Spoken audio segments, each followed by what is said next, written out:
100,000 kilometres, every continent. There's no podiums, there's no finish lines, just a bike, a purpose, and a trail of change stretching across the globe. Dr. Kate Leeming isn't chasing records. She's building bridges between worlds, between people, and between what we think is possible and what we dare to do. She's cycled through Siberian swamps and across the spine of Africa. She's conquered deserts so remote they barely have names and taught students on the other side of the world why they matter. She's lit up Himalayan villages with solar power, sat with elders in Australia's outback, and brought classrooms into conversation with the most extreme places on Earth. Her pedals turn not just for exploration, but for education, for equity, for hope. This is not just adventure. This is what it looks like when your compass points not to the summit, but to service.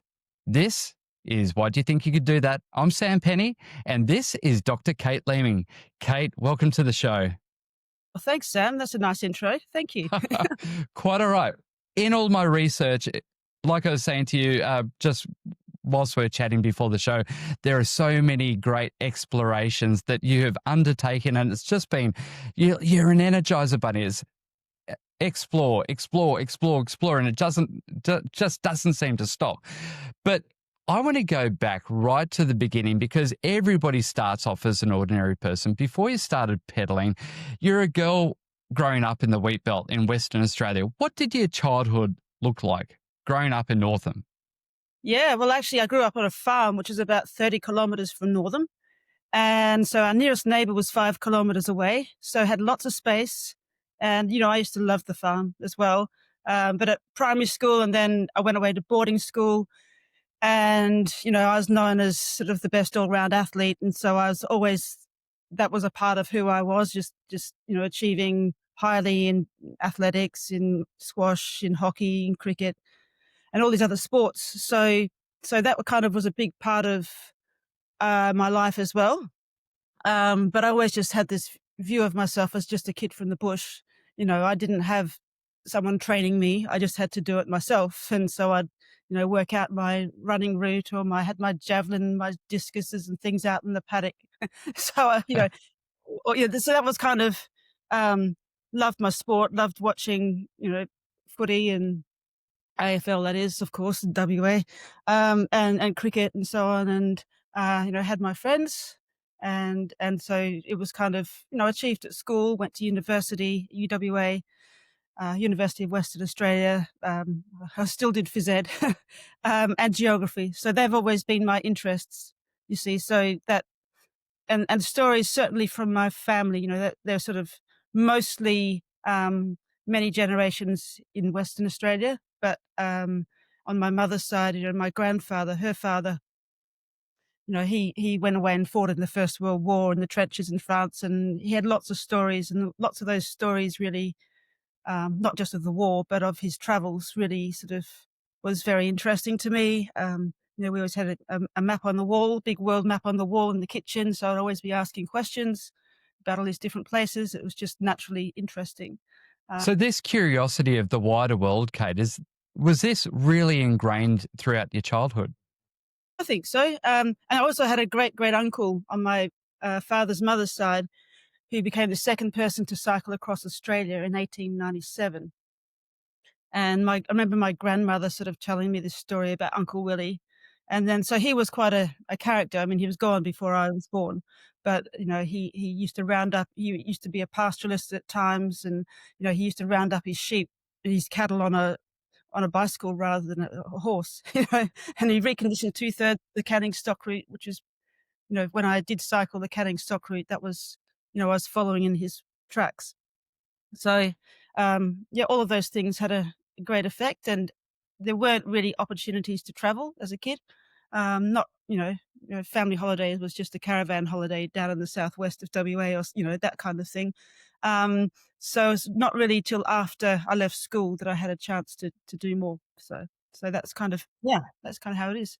So this intersection then, you studied geography and also physical education. How did that academic path really shape your worldview? Well, I was just naturally interested in those things. So when you're really interested in those subjects, any news that comes on, any films, Lawrence of Arabia or whatever it is, they're really interesting to me. But little did I know that I could actually do all this stuff. I didn't know that at all, and didn't have that kind of confidence, because obviously, when you're in country Western Australia at that time, you're your parents sort of thought you'd be on a path to go through university and, become a teacher or whatever and have a normal life. And they didn't, they always let me do my things. They didn't stop me, but you sort of knew, I knew that was their expectation, that that's kind of how things go. And they would have been happy with that, I'm sure, rather than worrying about me when I'm sort of halfway through Siberia. And so yeah, it was kind of like definitely a part that's ingrained naturally, but then I guess I didn't have the opportunity to travel until I went to the UK playing hockey with my university. We organised this big tour, and I always dreamed about cycling in France or Italy. I'd read articles about that, but I didn't have the confidence to do that, and didn't know how to do it. And then when I was away from home, you know, I started with a friend. We did a little journey in Ireland, just 5 days, and then with other hockey friends, I started a tour in France, and I planned that. Then halfway through that, they decided they wanted to go off and do something else, but I'd done the planning, and I really wanted to finish off what I was doing. And then that's sort of what I really discovered what I could do. So yeah, I love. Discovering what you could actually do turned into a 15,000 kilometer bike ride. Tell me about that. Yes. Yeah, well, it wasn't all at once, actually. I kind of totaled that up. So there was the first two that I mentioned. Then I unfortunately had to go home because my dad was really sick. Luckily, he survived, but I came back the next year. And by then, I'd planned this big journey through Europe, which was 9,000 kilometers. So it's basically from Western Spain right through the Mediterranean to Turkey. And then that was when the Balkans War was on. So I had to fly to Vienna, and then I continued through Central Europe back. And then on another trip, I went up to the Nordkapp in Norway, which was one of my favorites, actually. How So old were you at this stage? 22, 3. Wow. That's all right. Yeah. Yeah. It's Something like that. remarkable, Kate. Like, yeah, I've got my eldest is 17. He's just about to finish year 12. And I would love for him to go off and do these kinds of adventures. But when you think about a 21, 22-year-old going off to do something like that, it just seems absolutely ridiculous. At the time, were people just going, Kate, that's just crazy? Well, I knew my family would worry, but I knew people would do this. I've done the research by then. I knew people did these things, so it must be possible. And you know, yeah, yes, they were worried, especially they didn't worry so much when I was with other people, but when I was suddenly in the center of France and didn't speak the language and really started testing what I could do, and I didn't have the others with me. But then when my family heard that, they were, particularly worried. Um, but I wasn't, because I realized, hey, this is actually pretty cool. This is really possible. It's not some dream. It's actually amazing. And I still remember that, even though it was over 30 years ago, I can still remember so much of that, because everything, it just became my passion, because, traveling, it really helps to sort of understand how the world fits together. Really love bringing, a line on a map to life. And it just gives just a brilliant connection with the people in the land. So for all those reasons to start with. And then, of course, I'm an athlete as well. So I'd like to test myself a little bit to see what I could do.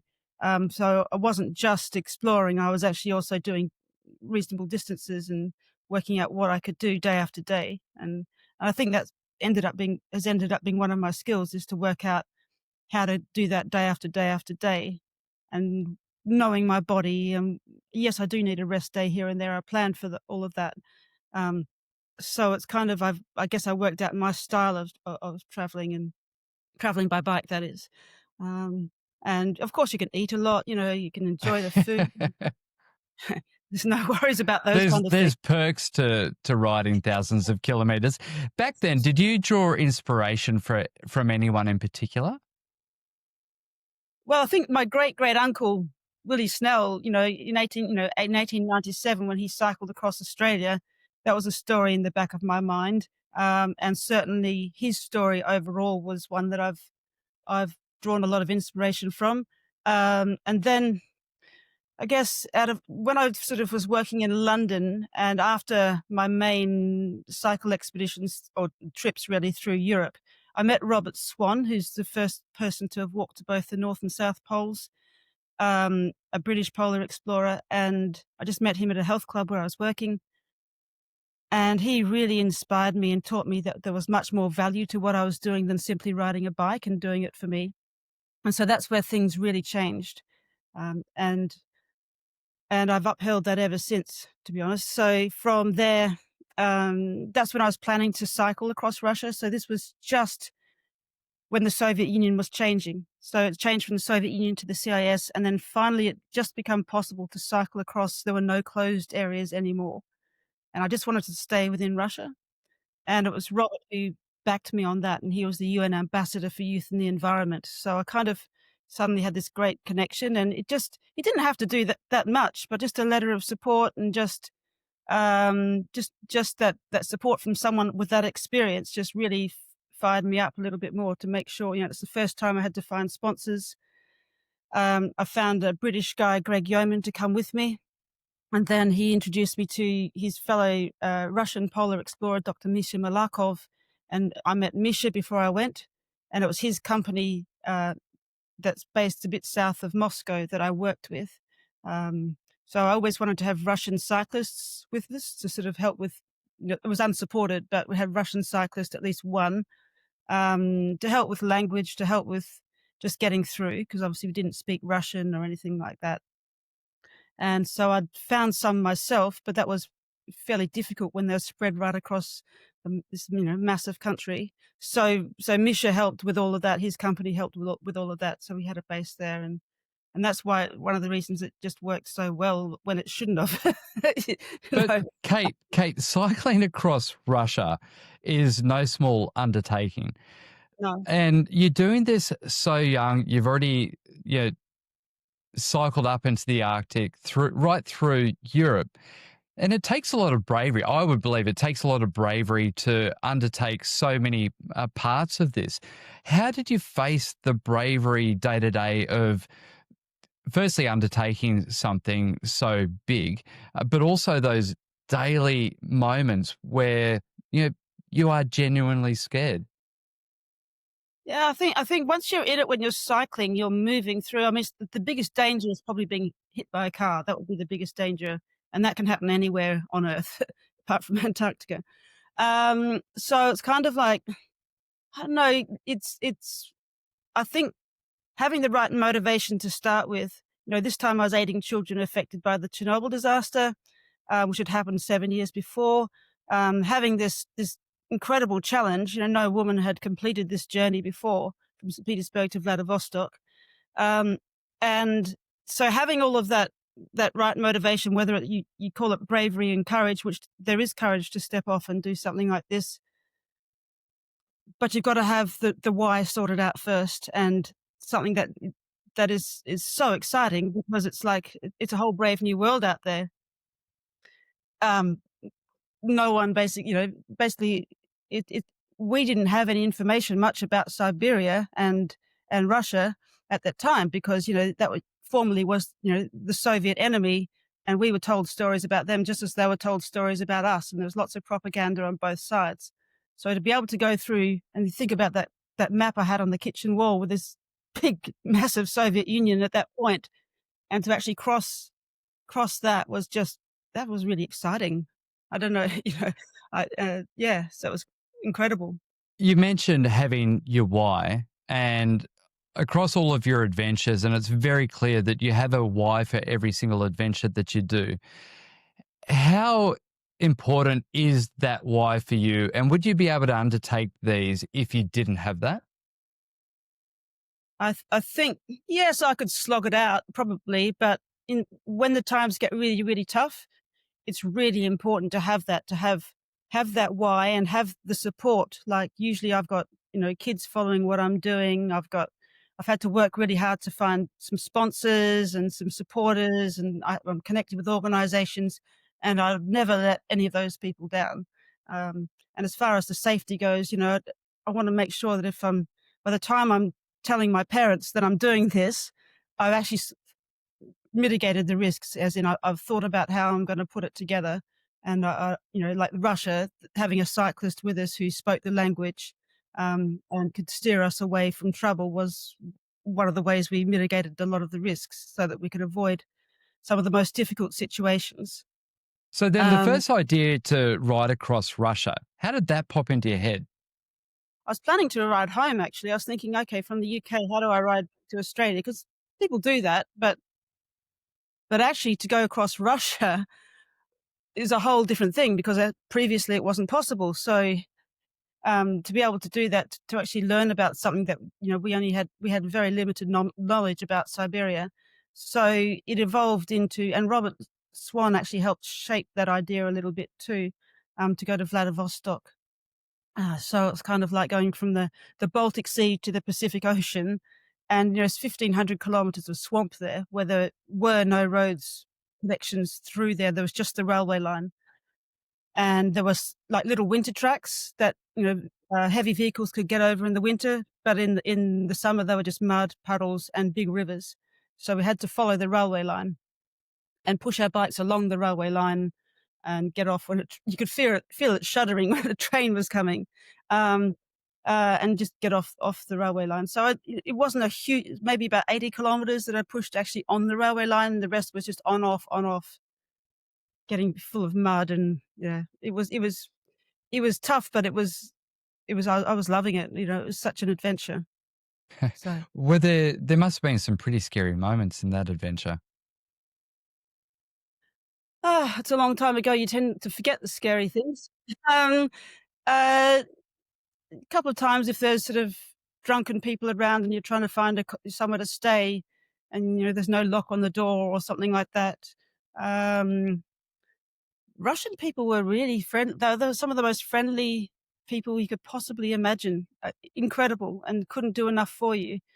So, so they weren't really this big enemy. They were just incredibly friendly people who, um, they were very well educated. Usually, they had quite a good education, but their existence was pretty hard, and for a lot of the year it's extremely cold. And I just think the more remote the place, the friendlier the people, and that goes for anywhere probably in the world. So as far as being scared, yeah, bears could have been an issue. We saw bear footprints in the swamp where we were a little. Mostly we didn't camp. We found there were little villages or a couple of houses here and there along the railway tracks, so we'd stay there. But when we did camp, we sort of put the food up a tree further away from us, that kind of thing. So we tried to avoid that. But yes, bears were a little issue to worry about there, I would have thought.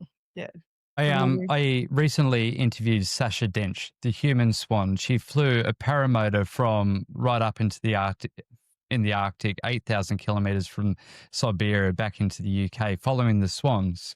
And her Mm, why was all about the conservation of the white was. swans Mm, across that path. And she said exactly the same thing, that the Russian people are such a wonderful, wonderful group of people. mm. And the outside world, it's not how they're portrayed through, particularly propaganda. And you must see this across a lot of your journeys, that the worldview of a region, of a people, or something like that is very contorted to what is actual. Completely. I mean, just think about Africa as a continent, and it's tarred with this idea that Africa is a dangerous place, and it's not necessarily. You also get amazing people, all the way through in every country. And yes, there are places where there are war zones, and to get through some of those, it involved a fair bit of planning and having the right people with us. But by and large, Africa, even where I've just been in Central Asia, they're saying, "Oh, you've just been to Afghanistan. You've just been to," but hey, there are ways through these places, and do the research first, and then find a situation where you do have the connections if you need them. And so I put a plan together so that I have, safety as a part of what I do. Mightn't always look like it, but it is. I think I've got it generally under control, And if something did happen, then I'm unlucky. I've done everything that I can to mitigate those risks. So let's talk about the preparation then. How much preparation goes into each one of these adventures? Well, it varies. It got more and more and more. So I think after so Russia happened very fast, actually, because uh, it's weather dependent. I had to do that in the summer, and by the time I started organizing it and met Robert, and that, I did it, organized it within 4 months, and that was crazy. That was crazy. It just had to happen. Otherwise, I'd have to wait another year. Australia took about 6 months or so to plan. That was a 25,000-kilometer journey through Australia, and that was just the best way to understand how my country fit together. And that was about education for sustainable development. So I had UNESCO involved in that one, and yeah, there was an education program. So and that could have been done a little better, the education side, but that was the first time I tried to put something together. So that went really well. And then Africa took hang on, yeah, about 18 months in total from when you talk about courage. That's because I had a lot of, it was massively complex. There were many countries, especially the route that I'd chosen, which was, I'm the first person to have cycled across Africa's from west to east, from its most westerly tip in Senegal to its most easterly tip in Somalia in a continuous line. And that was about exploring the causes and effects of extreme poverty, and specifically what's been done to give a leg up rather than a handout. So to organize that and to make that work, I had 11 different organizations. I visited 15 different projects during that journey. That I had to work out where the trickier places were. One of the incredible plans I had that worked, systems that I had that worked really well, was connecting with a whole group of Australian resource companies with interests in Africa. And that worked because I had sort of like a base, and I had advice, and I had, in the difficult parts, I had security. um, you can't just sort of show up and go through Puntland and get to the finish. I had connections with the government, and they protected me. And, they got, all the way through, there were places like the tricky places in the Republic of Congo. Um, yeah, so that worked. So putting that together was crazy. It nearly killed me putting it together. Then it was a 10-month journey, and then another 4 years to produce a film and a book. I mean, that's a huge commitment. Then So you go give on me an to understanding, Kate, of just because I really want to dive deep into this Africa ride because it was huge. 20 countries, 10 months, pretty much one unbroken line across Africa. How it was far one was this? unbroken. How far was this journey? My rules. Sorry? How far was this What was journey? So it's 22,040 Ks through 20 countries, as you say. And my rules for all of my expeditions are that there must be a connected line. So I can't miss anything out. The only time like in Australia, there was a bushfire, I just had to miss a tiny little bit because I just had to. um, but basically, unless it's something I can control, in recent times, it was like going around the Aral Sea, crossing a border on the west side. There was just no choice. We were stopped by the military on either side. We had to go around and come back. But basically, other than that, my journeys have to be a continuous line, and Africa certainly was. Um, so it's that's just really important. It's important for my motivation, my psyche, and that's just what I do. Um, it's like if you can't just like stop a bit and miss it out because you don't want to do it. It's kind of like, no, you have to take the good with the bad and just tough it out. Don't just, when I've done supported expeditions, I don't just jump in the car, but I use the car. I mean, obviously the car's there because we're filming it. And yes, it's a different type of journey then. But it's still, I don't miss anything. And if I do say jump in the car to go and get some accommodation. I come back to the exact spot that I stopped cycling, so that it's always connected. That's really important. There's no shortcuts to success, is there? That's right. That's right. But it's the story. The story's the most important thing, and to miss out a bit is just not on for my expeditions. Everyone's different, but that's certainly, or you can't claim something that's, something's a first, and if you've missed a bit out. um, Yeah. so yeah, so each of those has to be connected. So then what were some of the hardest and probably most human parts of this journey? Oh, there's human parts all through it. The hardest parts, there are quite a few hard parts. I think the hardest part was actually, working with my team at times because, I couldn't pay a filmmaker. I didn't have the kind of funds for a 10-month journey to pay a filmmaker for 10 months. And so therefore, like the first guy was just out of college and he wasn't built for the job. And, having to deal with that while you're in sort of Mauritania and Mali and try to find a replacement and try to keep the footage that you've already got and just all that kind of thing. So managing the team. There was a couple of rogues in there at different times. It was terrible when you're out on the bike and you're in the tropics and you've got a driver who's just replaced the main driver for couple of months, and he's just poison to the team, and I can't do much about it. I've just got to keep going and try to jolly things along. So that was probably the hardest thing. But look, within Africa, it was such a massive journey. I'm trying to think of the hard time. I mean, yes, I was in the Sahara Desert. Yes, went through the mud. Out into the Afar region in Ethiopia where it's, 48 degrees, and same in Somaliland, really hot. So I don't know how to judge. When I'm in it, I just work out how I can get through. There's a shooting incident in the Congo where the former ninja rebels were still there trying to, protect their patch of land, and they really wanted, and I had soldiers with us. And in the middle of the jungle, suddenly there's gunshots coming out of the jungle, and I'm on my own on a little track in the jungle. The soldiers were ahead of me, and the support vehicle was somewhere way back behind me. What do you do? It's like, well, you can't. You just got to be in the moment. You can't panic. I just stood still. I tried to move towards a little a pile of dirt. That's all there was. And then basically the soldiers jumped off the vehicle and chased the bandits into the bush and fired a couple of shots and then said, "Come through," like they'd fixed it. It's like, huh?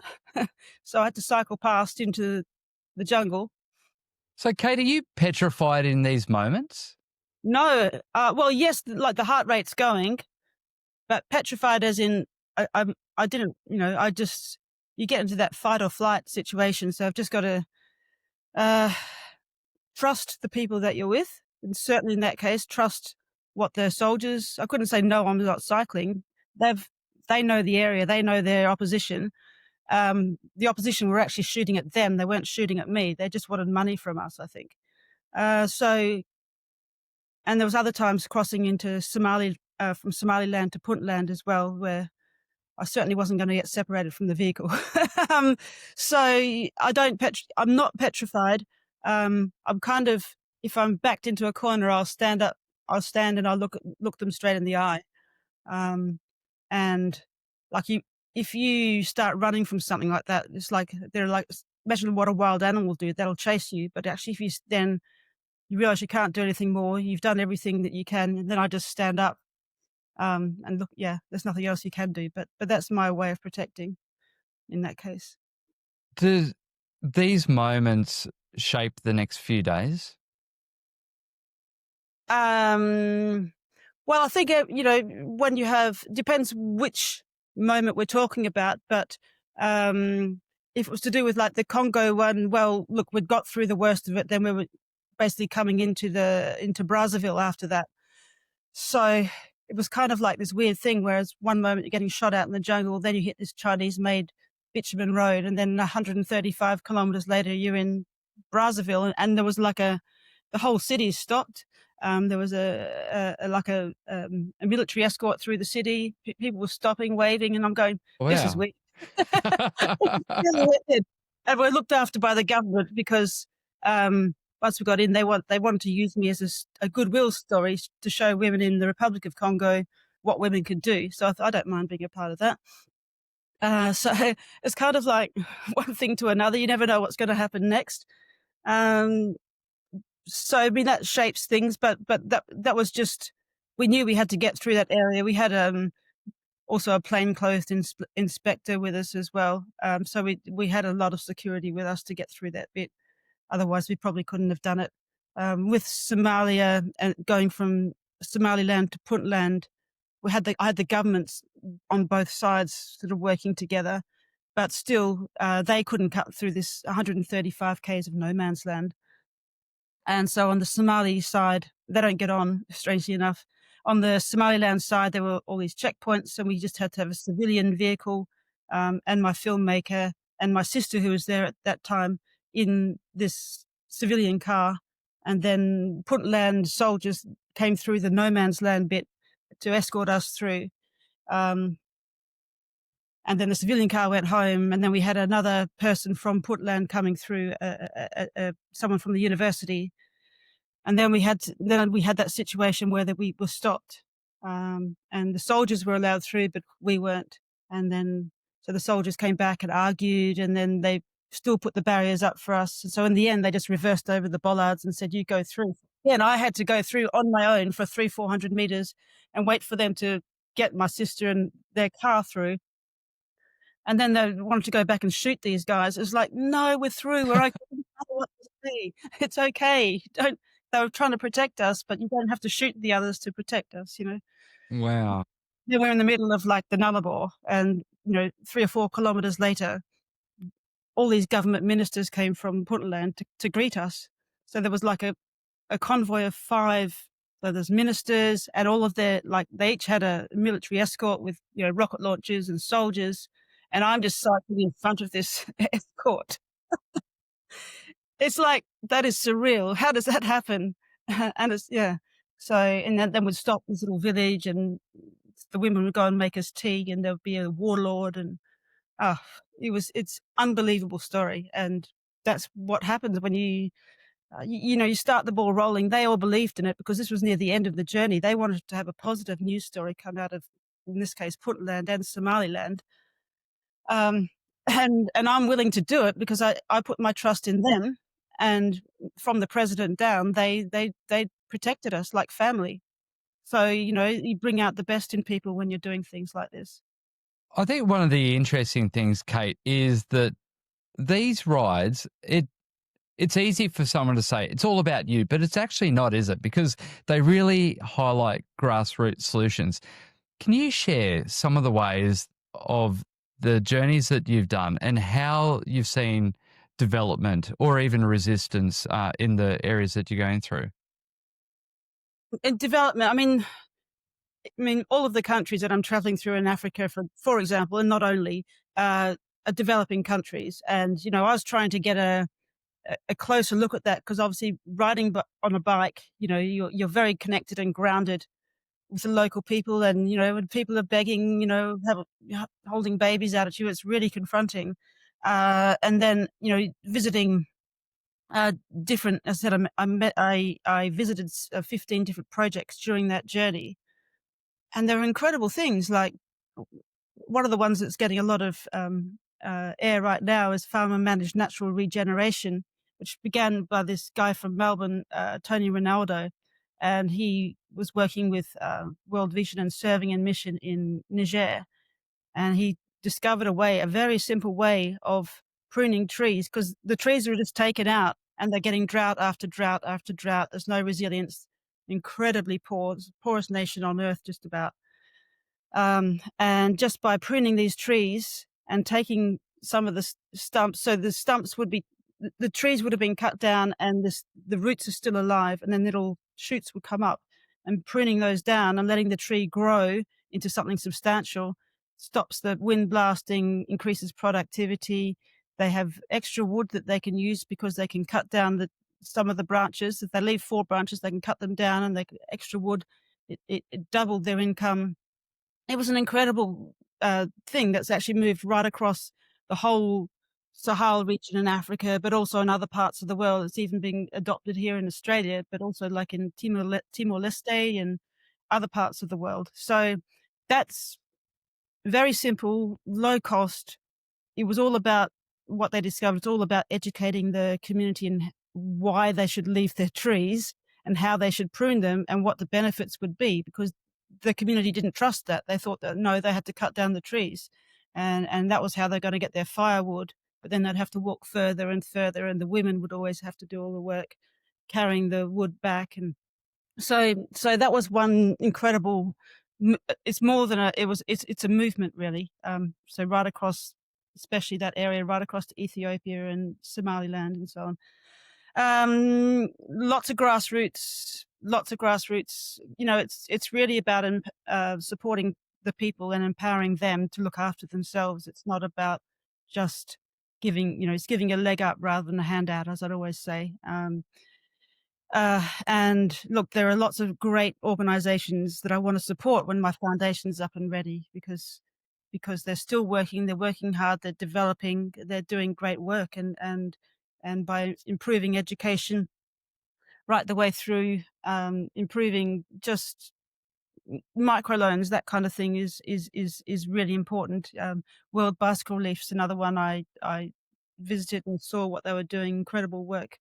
Um, so many of them. One of the most interesting ones, I diverted out into the desert in Ethiopia, the Afar Desert, to meet Valerie Browning, who was an Australian nurse who went there in 1974 during the droughts then, and basically stayed. Um, and she's married to an Afar clan leader. She's a very strong Anglican Christian, and he's a Muslim. They brings out the best in both of them. They do incredible work. You know, she's built a hospital. She's looking after the women. It's vaccinations. It's looking after the Afar people who are nomadic. I learned so much from her. And we got on well. So well, I asked her to write the foreword for my book. I mean, she's an incredible person. And just learning from her, learning about what poverty really is and what people really need. And yeah, that was really important. Your So I could go. expeditions your expeditions often have quite an educational element to them. Uh, Yes. so why is teaching such a vital part of what you do? I think, look, it's a great privilege to, what I'm doing, and each journey may have a different cause or different, but by being able to improve and share and promote understanding about the world and how it fits together, it's going to help, especially with some of the work, you know, just really helping develop tomorrow's leaders. And, you know, and hopefully they'll be able to make better decisions about the world if they're more aware of the world around them, and if they're inspired to go out and explore and see the world for themselves. Then we're going to have better decisions, uh, and decisions be made not just for you know, maybe to support one small area, but you know, understanding how the world around them fits together. Then that comes into the future, I hope. So education is, yeah, it's just so important. I can't do massive amounts, but you know, at different times I've created programs, and it's all about learning. You know, I work with the um, uh, international. Sorry, start that again.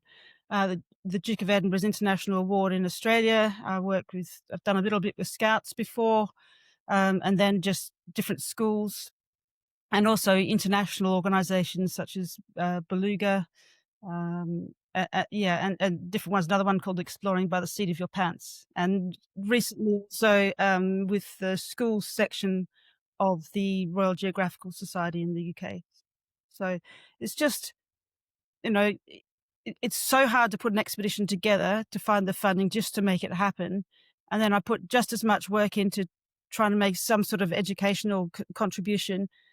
And it's also really important to film and write, because if I can create the story, if I can share the story, uh, as a film, as a TV series, whatever way I can, then that's going to inspire and promote learning and understanding as well. So it's just as important as doing the expedition itself. Across so many countries, so many continents, Namibia, the Andes, India, how do you build relationships in these remote communities that you're going into where you are such an outsider? You're so out of place. How do you build those relationships when you go in? Each journey is different. So if you're looking at India, for example, I had a connection with Global Himalayan Expeditions who bring light and education to the Himalayan area, the Indian Himalayas, a place called Ladakh, and other places now too. And we'd connected, and so I actually joined them on one of their projects as well as did my cycling. So they helped me make those connections.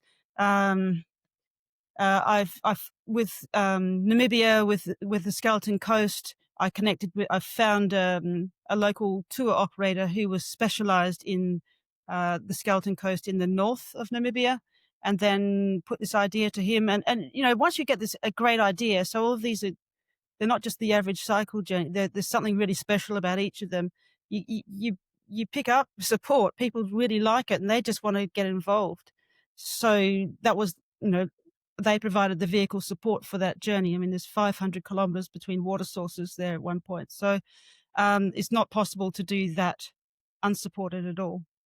And we're filming it, of course. So with the Andes, again, I've made different connections in different ways. So it's by doing a lot of research first and then asking questions. And I have a lot of connections these days as well. And one way or another, I find out the best way. So all of my expeditions are basically finished on time, and not all the recent ones on budget, but basically I've always landed them. So they have to be within a certain time zone, time scale that I work out what it should take. Um, so it's kind of they're all kind of compact, and there's not just like, oh, I'll have a rest here for a month. I've got to come back to work here. I've got everything's limited. So yeah, each journey is special. When I went down to Antarctica, I'd already developed a connection with White Desert, who are based in Cape Town, and they got on the bandwagon as to I'm planning to cycle across Antarctica. This was going to be a great training run down there. So they made it. We planned something special down there at the end of their season when they were all packing up. They had a support vehicle that was free, you know, um, and so we planned a route. We planned all that together. Um, so it's sometimes seizing opportunities. I mean, the reason I've done all these journeys is, as I said, I'm planning to cycle across Antarctica, and I'm not very good at the cold. I have no experience with the extreme cold. I'm good at the heat, but coming from where I come from, but the cold, no. So, firstly, I had to upskill and developed a bike. That bike needed to be tested and all the skills. So I took Australia's most. You've probably interviewed Eric Phillips. I don't know, but if you haven't yet, you should do. He's just been into outer space as well. But Eric's like Australia's best polar explorer and guide. So Eric came with us on our first trip to Svalbard to educators to get, because I realized I'm out of my depth here. I can't just go there. So Eric came. I got one of the best filmmakers possible, Claudio von Planta, and another guy as well. And we went up to Svalbard and tested the first bike. Then that required more testing. So when I could find enough money again, the next one was with Claudio in Northeast Greenland, and I had a different group of people. And then Arctic Canada after that, and so on and so forth. So by the time I got to Antarctica, that was the final of the training series. So what I did, I tried to put all this together, wasn't able to find the funding. So I thought, well, why don't I do a preparatory expedition for Antarctica on every continent on Earth?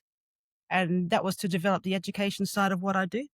So after doing the polar journeys, that's basically what I did. So they were either in sand at altitude.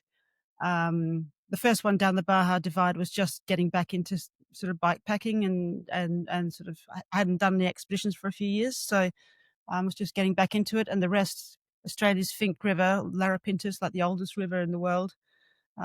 cycling on the sand bed. That's a pretty Wow. yeah, that's probably the roughest little expedition I've ever done, and hard. That sand was really, really soft, and you're going through where the gorges are. It's just big stones, so I'm cycling just on beds of stones with a fat bike. So that's why I embarked on all of that. So the altitudes in the Andes and Ladakh, the sand in Namibia and Australia, uh, yeah, and then Iceland was another one as well. So that's Europe. So all these adventures, Kate, seem to be building to this expedition of cycling across Antarctica. Am I right in saying that? Yes, but realizing that that's such a difficult thing to find the funding for, I also wanted to make each of these expeditions that I've done really worthwhile and special in their own right. So they were kind of like not just training, they were keeping me sharp and creating these powerful stories, like, and out of that also learning, how to make TV series and that kind of thing. So I've got a lot more skills now having done that. And yes, I've got to go to Antarctica. Um, Next year, I hope. Look, I'm probably in the best situation I've ever been, as I'll know in a few months. um, So are we uh, talking the 26-27 season? yes, so this time next year, pretty much. So from mid-November, December, January is the only time it can be done.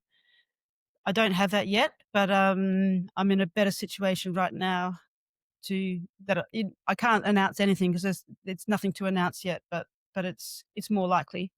Fantastic. Now, tell me, like, riding across Antarctica, I interviewed Aaron Linstow, who skied to the South Pole. It took him 82 days.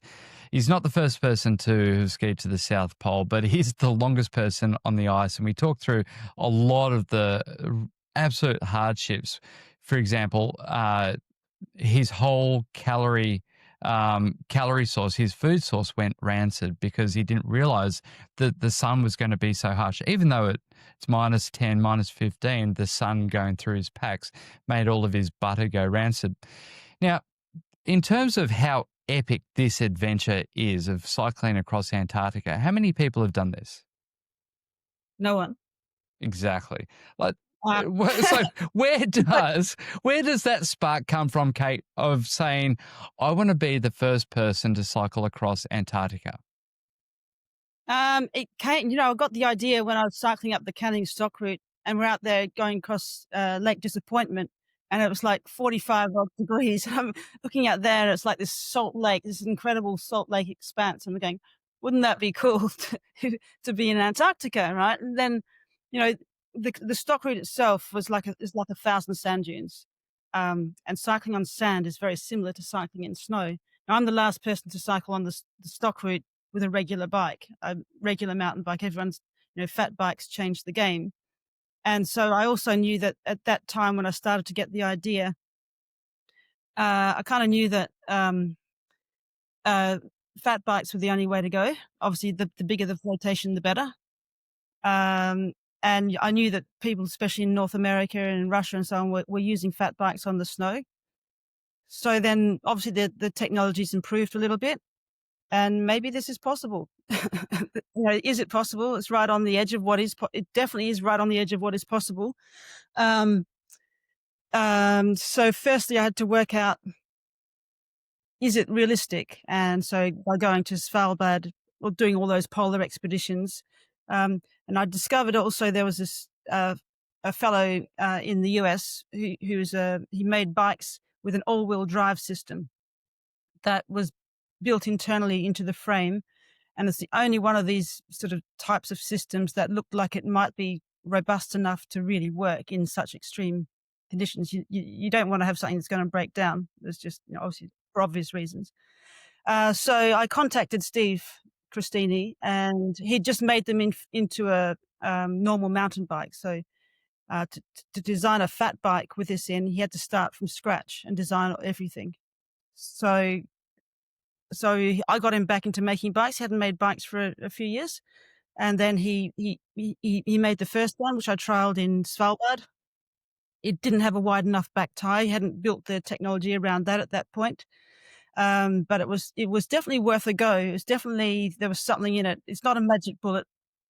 It's the hardest thing you can possibly do, cycling in soft, in snow and in extreme cold. Um, and it just gives a little bit better grip.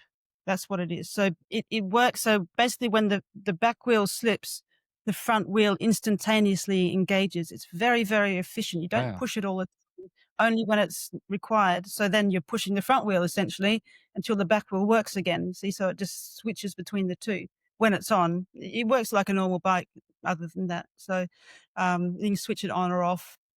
So it's not something I don't see it as being risky, because it just works as a normal bike, and you can switch it on, which in the snow tend to keep it on. But a lot of the time, a lot of these other journeys, when I use it in the sand, I don't need it all the time in the sand, just switch it off.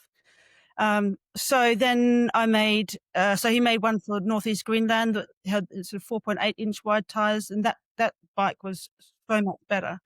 And I still use that as my sand bike now. So it's done all the sand expeditions. And my house is full of bikes. Then North Arctic Canada, the fat bike number 3. And then he thought he could improve it a bit more. So the one I used in Iceland and then recently in Antarctica is like the Rolls Royce. That one's really amazing. So I'm just keeping that one in the back room there. A special moment. When you first came up with this idea, was it something that you kept to yourself and just ruminated on it in your mind?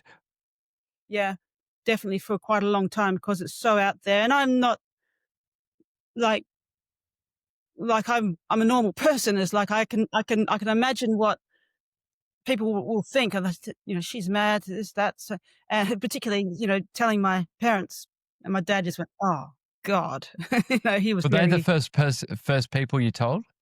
no, no. I had to make the system work first, like understand how it's going to work. Testing the bikes, going up, and I had a plan to upskill first, to understand. So yes, they knew what I was training for when I went up there, but they know that I'm not foolhardy either. I'm not just going to go and do something stupid and unreal. But you know, they always worry. So, um, yeah. So I thought about it for quite a while. Then I asked a few other explorers and people. I mean, people had attempted to cycle to the South Pole before and all failed. Um, but I thought their efforts were not not great in terms of the bikes weren't, the technology wasn't right. So I was not going to do it that way, but I'd learned from those, and they're all brave. And there's a big difference between traveling supported and unsupported on this system. Like it's just, even traveling just with a bike, it's hit or miss whether you can cycle or not, and you've got to be able to cycle at least a good chunk of it, and sometimes you might have to push. But it's a very fine line between cycling and not cycling. So when you have to carry a load as well, you're going to sink down more into the soft stuff. It doesn't matter on the ice or firmer stuff. So it's not really. It is realistic just to get to the South Pole, and in 2013, 3 people got to the South Pole. 2 of them were unsupported. One of them did it as a cyclist. One of them did it as a bike ski. And then the third one, she was the first, actually, she used a recumbent trike, and she followed the South Pole Overland Traverse, which is the Americans' route between McMurdo Base on the coast and the South Pole. So she used that, which I intend to use. Um, um, and so having a recumbent trike is good on that because the surface is better. And I guess going into the wind, because you're always going into the wind as you go to the pole, um, staying lower is a good idea. And the balance is a good idea, but there's other things that are not, like if the snow's rougher and you've got sastrugi and that kind of thing, you wouldn't be able to use that kind of bike. So I learned from those. And there's another fellow as well, Keith Tuffley, who did another sort of 600k route. So when you go to the shortest route just across the land is about 1750 to 1800 kilometers. And these guys were doing like 600 or 650, 600 or 1100. So this is much further. And to do it unsupported is not realistic. There was an Italian guy who tried twice. He's a very, very good cyclist. He tried twice. And initially he wanted to cross, and then he failed after 10 days. The next year he came back and he made about 700 Ks. And that was unsupported. And it's not realistic, and for me to do that unsupported. So that's where the expense comes in. It needs to be supported. If that I makes love sense. I love the idea of this, Kate. It's exciting. It's what Realistic the too. show. It's batshit crazy. It's you saying yes to what pretty much everybody says is impossible. When you first said it out loud, what was that feeling? Well, firstly, I was talking probably with Eric Phillips, people who really knew about it. So I knew that when I said it out loud to him, he would be taking it seriously, and he realized I'm a serious explorer. It actually felt good because I was thinking, okay, now I'm on the edge of maybe finding a new system that's going to work. And, I can't wait to test myself against that. Um, when I say against it, I don't like to say uh, I battle against the odds. I'm more like I'm working with the environment rather than against it. I'm trying to work out what that environment's like and I love working out a system and what I need to do to get through that. And I guess that's the essence of exploration, really, isn't it? And it's in us all. It's in us all. You just got to find it. If If if this expedition isn't successful, how would that make you feel? um, well, I think that the most important thing is that I've done everything that I can to deal with it. So things can happen. It could be just weather that stops us. It could be just something like the conditions are especially bad that year or whatever. So it could be things beyond my control, but at the same time, I'm only starting this. I think I can. I'm pretty sure it's possible. I can see. It's just I've experienced what it's like to cycle in Antarctica. It was only sort of up to about 1,800 meters. So it wasn't quite as high as I'll be going down there, but I got a taste of a lot of the conditions. I think the one that scares me the most is when it's white out or close to, where there's no contrast between sky and ground. And it's different if you're skiing. You've got this big sort of platform skis that you're on, so you don't have to spend so much energy balancing. It's kind of, you just slow down or whatever. But on a bike, if you can't, you're spending all this energy just trying to balance. That's the main thing. You're trying to spend all this energy. So if you can't see the difference between the sky and the ground, there's no point of reference. And I can't even feel when I'm falling. So I'd fall a lot, and you can't see where there might be a divot in the snow. And obviously when you're cycling, you need to know what you're focusing on just in front of you, so you can find out, when it's so rough, you know where the divots are and when the little mounds are and all that sort of thing. And if there's whiteout, you can't. So I think that's probably the worst thing for a cyclist. That's different from a skier. Yeah, It's just Aaron that much. Linsdale, when I interviewed him, he also spoke of these whiteouts, and the first Mm. moment he realized that he had fallen over was when his head hit the ground. Yes. Yeah. Yeah. So that's the same thing. But I don't know, just because you've only got a small contact patch on the snow, I think that's even scary. It was pretty scary for me. Just thinking, okay, I hope I don't get too much of that, because that's going to really slow the expedition down a lot. I could walk through it because at least I know my feet are on the ground, and I've got the bike there to actually balance. So so yeah, there's that sort of side of things. The ice was pretty scary, but I did have little studs, and now I realise that they weren't big enough. So next time around, I've learnt that I'm going to have these bigger, gnarlier studs on my tires. So there's little things I've learnt. Um, yeah, it just tests you one thing after another down there, and so everything that I've done, keeping those expeditions going, just keeps me stronger mentally.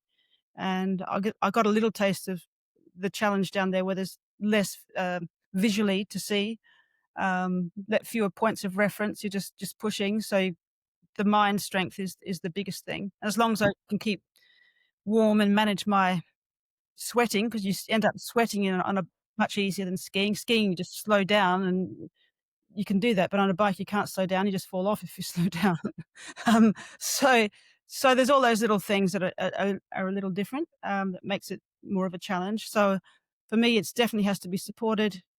Um, and if I can do that, if I can have that, then I think I'm realistic in terms of what I'm aiming to achieve.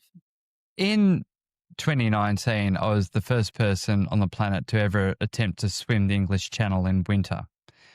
And Mm. leading up to it, every single time I thought about it, and it was all consuming, it was just bloody exciting. When you think Mm. about this expedition, does it just excite you? Yeah, of course. It's what I do. It's like this is like a pinnacle, because um, yeah, you just you're testing everything. You're testing yourself. How does the body survive in so many days of just extreme cold? Like, that's what I don't know. That's the unknown for me. Is yes, I can do, 2 weeks, or even that was just a week, down before. So how do you go for 6 weeks of that, or 2 months of that? Where it's such a harsh, I look like an old woman down there, I really do. This messes up, your skin dries out. It's, yeah, so that's the unknown, but I kind of like that challenge of seeing, okay, how do I get through this bit? How do I get through? And if you always work out, and you always ask the question of how do you get through? How do I get through? Then that's the way to do it. As you will know. How do I You do? you speak about your North Star, and obviously, this next expedition is just something that drives you day to day. You often see people who, feel lost. They're going out, going through the motions, but don't have something to aim for. What do you say to those people who really haven't worked out what their spark is? Try as many things as you can and find out what it is. It's like that's what I tell kids. We're all adventurers in a different way. You've just got to be able to unlock that. So to always discover what your passion is. That's what I was, able to do. And change from, I had an interest in geography. I was a very high level sports person, but I wasn't competing out there when I was doing the adventuring. I was learning new things, and I was still getting from A to B under a good time and that kind of thing. But so I think for other people, it's just really, yeah, you got to find out what you can do, and if not, just try lots of different things until you do. You'll feel better just having tried something. Um, and if it's cycling or going for a hike or whatever it is, just start small.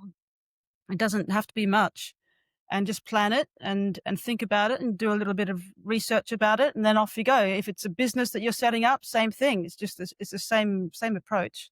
It doesn't, you know, it doesn't make much difference whether it's, every time I set up a new expedition, it's basically setting up a new business. It's starting from an idea, a vision, and going right through to doing all the research, finding out the best techniques, what's new, what's special about this, why would people buy it, or, how are you going to sell it? Um, all of my expeditions have marketing points. There's no two ways about it, whether it's a first, whether it's the story about something in particular, like the most recent one, following a story about water by following the two greatest rivers in Central Asia, from basically source to the Aral Sea and then back to the source of the other one, and actually discovering a new source. That was pretty exciting. Um, so, so they're all, everything that I do, I'm very, like, it's got to challenge me. It's got to be interesting. It's got to be, I wouldn't put my energy into something that's doesn't 100% inspire me in the first place. So for other people, I would think it's the same thing. Whether you're trying to be an athlete, achieve a certain thing, it's just the same. You map out how you're going to get there.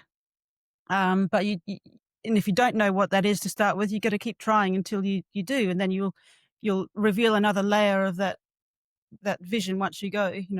And you keep being open to adapt and change. You've received an Order of Australia medal, you've written books, you've made films. What is it that you really hope people will feel after hearing your stories? Look, the thing that really I love the most is actually when they've heard my stories, whether I've been speaking or whatever it is, and they actually go out and try something and they do something, you know, even if they're just going out to do a ride or just like they've got it and they've gone out and they're actually taking action. And that's what makes me feel the best actually, is when people really get it and they go out and they do something, whatever. So that's good. I'm actually setting up my own foundation, that it's kind of pulling everything together what I do. So it's supporting some of those grassroots organizations that I've started talking about in Africa, but also in other parts of the world. And it's also the education side is developing tomorrow's leaders at the same time. So that's being set up, and so I think that pulls my motivation, like everything together. So Antarctica would be raising funds to kickstart that, and if I can get it done next year, um, so that sort of really is inspiring for me in the future to actually pull make more of what I'm doing, and pull that together, and that's exciting to me. Your education work, Kate, Mm. your work uses your journeys to teach everything from what I can see, from geography to ethics. Why is that learning so powerful for people? I think that learning by experience is how we best learn. Certainly how I learn, and it's not just one discipline. It's usually a combination of a lot of different disciplines, as you mentioned. Like, yes, it's geography, but it's also human biology, or as you say, ethics, or there's so many parts to it. So, and that's how life is. It's not just one thing. It's all in. So the interrelationships between all of those things is important to understand, that you can't really have one without the other anyway. So I guess my journeys require a lot of different skills, and they, it's important, whether it's on the physical side, the mental side. I'm just trying to draw out the benefits of what I'm doing, because that inspires me to be able to make a difference to other people. So, what Just a is human. really then your personal North Star? I don't know. I just want to be like, I'm very fortunate to have done these things. Like, I'm not lost on the fact that I'm fortunate to do this stuff, um, and I just want to not take that for granted. And I don't know where I'm going to end up. I mean, foundation is a great way to go. Um, just making a difference is the big thing, really, and using my skills to the absolute maximum. So I couldn't, I'm taking my long suits and making them longer, really, and pulling up some of the other things that I'm not so good at along the way. Like, I didn't used to be a good speaker, but now I'm fine. Um, uh, so yeah, I don't know how else to answer that, really. What's guiding me? It's just to use my skills to the best. And I get older, but I still seem to find ways that I can achieve these goals. So keep going. You've spoken a couple of times about getting older. Mm. Are you afraid of getting older, and that perhaps some of these adventures will have to be brought back from where they once were? Well, I think, like, by keeping more current, by now I've been much more productive. I've got a situation with my work where I can get out, um, as well, so I can be much more productive. That's keeping me sharp and able to understand what my body can do. I don't think there are many more years when the Antarctic dream is, um, realistic, but I have a knee issue that I've had to manage since 1997. Um, so I just have to keep working out what I can do, and then taking that to then that's what I do. I adapt a little bit. Um, the motivation's still there. While the motivation's there, why not? um, I've got a few a few other journeys that I think are epic, bit like the Central Asian one, that I think uh, are really worth doing and are really special, not just Antarctica. So, yeah, I can keep doing this stuff, but my body will tell me when I can't. I've certainly managed it fine this year. So I just and that, as I said, that keeps me sharp. So I know that the things that I'm choosing to do are realistic. Um, yeah, simple as that.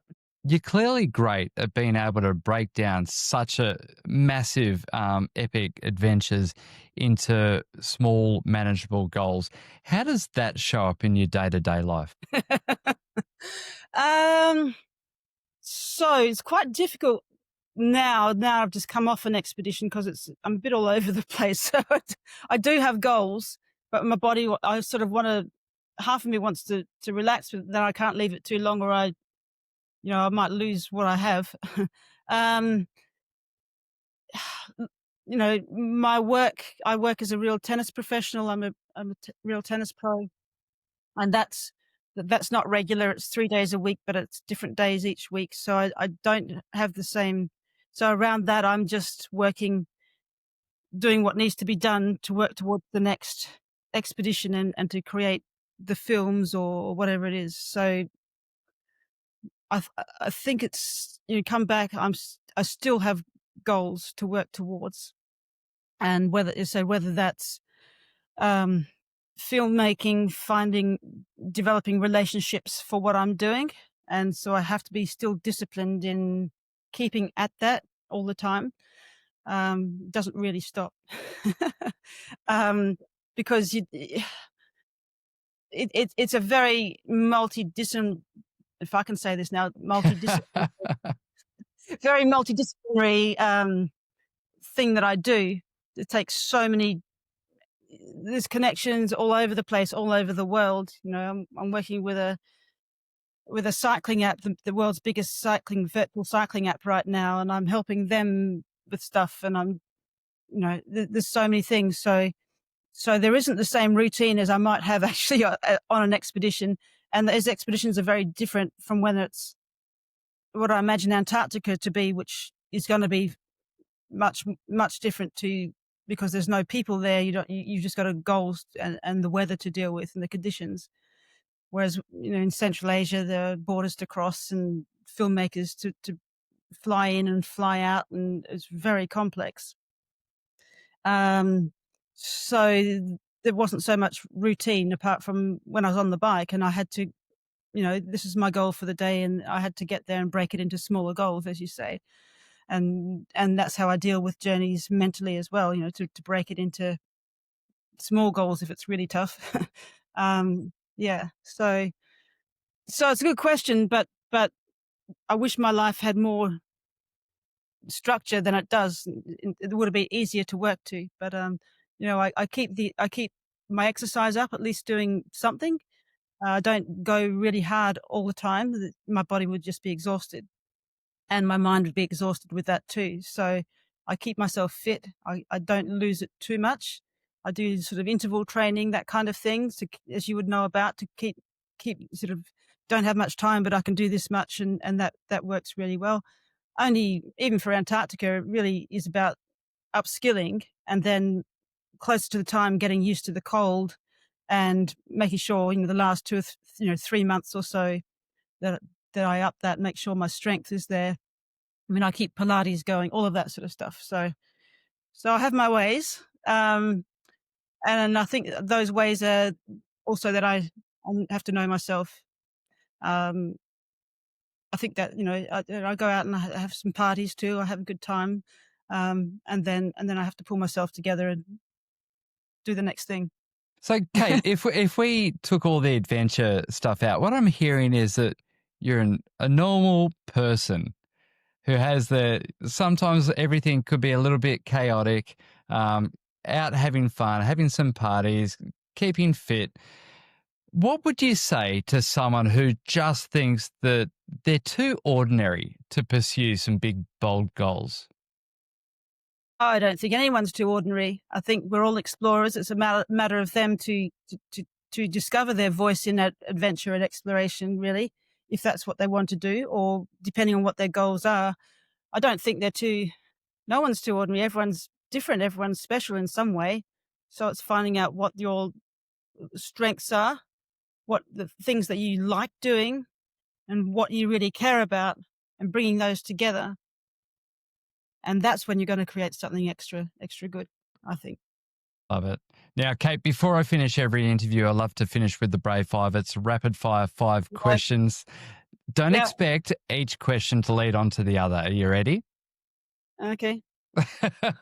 What's the most unexpected thing you've learned about yourself through these expeditions? Oh, you say they've got to be fast with this unexpected thing. Oh, that's hard. My ability to adapt to any situation would be like how adaptable.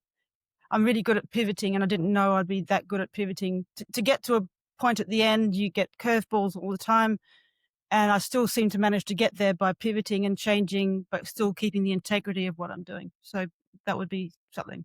That's a good Yeah. one.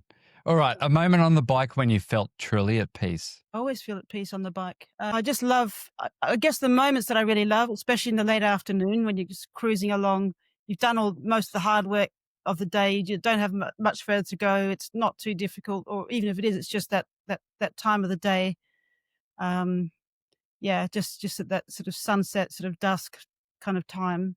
I love that when you've just achieved, you're just about to arrive at a place under your own steam, and it's sort of like, yep, done that. I feel very relaxed and usually pretty inspired. So that's a good time.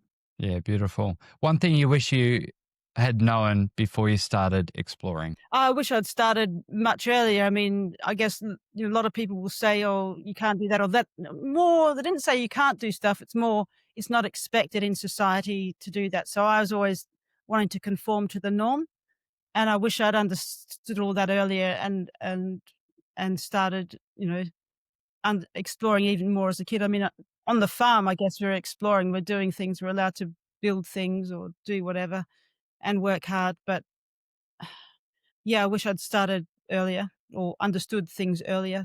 I've had to learn the hard way, especially as a woman on that side, because um, it was less expected.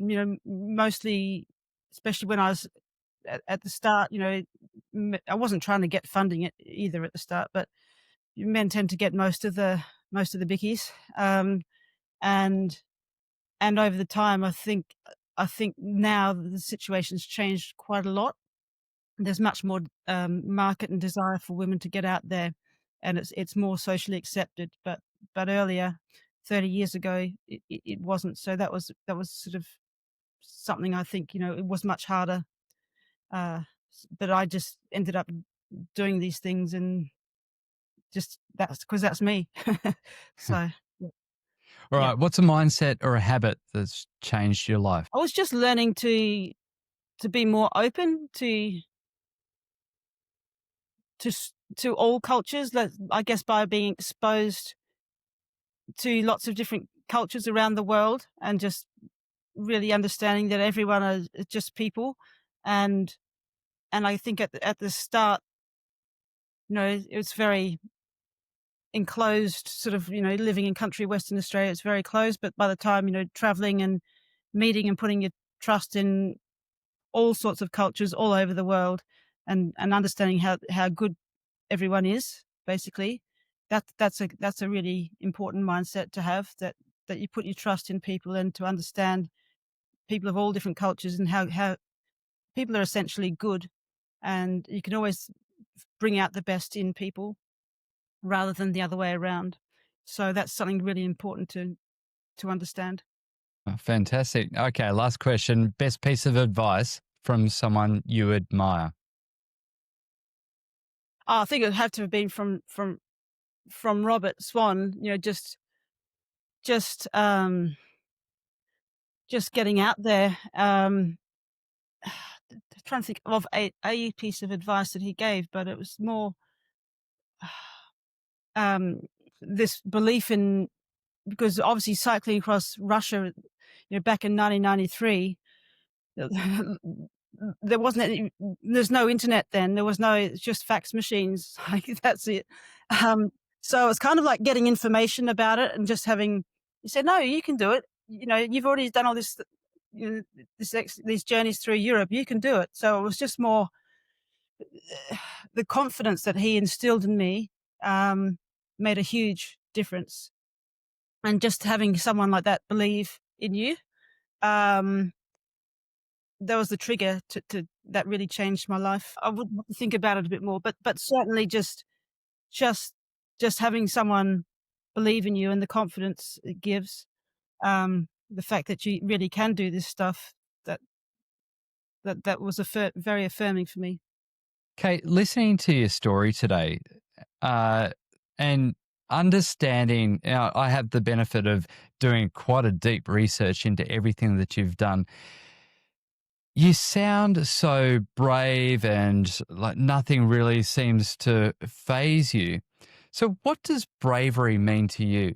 I I don't have courage in everything. I guess it's trying something that you haven't done before, or haven't s going to places that you haven't been before. You know there might be issues, but it's that step that you take when suddenly you say, "Well, I'm in it now. It's just up to me to control this." Um, and it's just taking that first step, whatever it is. Um, that's where the courage comes in, or this day is going to be particularly tricky. There might be some difficulties up the road. So it's like taking that step to do that. Like for example, in Namibia, we had to go past where there was a mother, a female, a lioness and cubs, and I had to cycle because my journey has to be a connected line. And we had this fellow who was the lion expert with us, and he had them all collared, so he knew there's this lioness there. And it was like he went down to check she was there, and first he said, "Yeah, I got to get in the vehicle." And I said, "Oh, do you think, is it possible? We could just wait for her to go." Got him thinking about, is it really possible? My lion has to be in a connected journey. In the end, he went down there and he parked his vehicle to block the view of me going through on my bike. And yes, I was sheltered by the support vehicles, but going past there, taking that step was like, whoa, or going through a couple of places where there could be lions. Yeah, you just have to think, okay, this is not my time. I'm just going to go past this. The moment you exude fear, it's probably going to attract fear. So you've just got to take that step. And for me, I step back, try to look at the big picture, and then like it's, back into it, and just, yeah, taking that first step is the hardest thing sometimes. Wow. Kate Leeming doesn't ride to break records. She rides to break cycles of poverty, of ignorance, of what we think is possible. Her wheels have carved through jungle and tundra, ice and sand, but the tracks she leaves behind aren't just physical. They're mental maps for others to follow. She's lit up Himalayan villages with solar power. She's told stories from the Somali deserts and African classrooms, and she's shown the world that one person, a bike, and a mission can make a difference. Not everyone will pedal to the South Pole, but everyone has a summit, a moment where they choose courage over comfort. So the question isn't, could you do what Kate did? It's, what will you do when your road stretches cold and uphill? Will you keep pedaling? Now, Kate, where can people follow your journey and get involved in your work? Yeah, the best thing is to go to my website, kateleeming.com, and also breakingthecycle.education. That it's two URLs go to the same place, but there you can have a look at you can check out my books, Njinga and Out There and Back. There's lots of videos, and you can actually use that as a link to watch a couple of them. Yeah, go to there, or obviously you can find me on the socials. So Facebook, Instagram.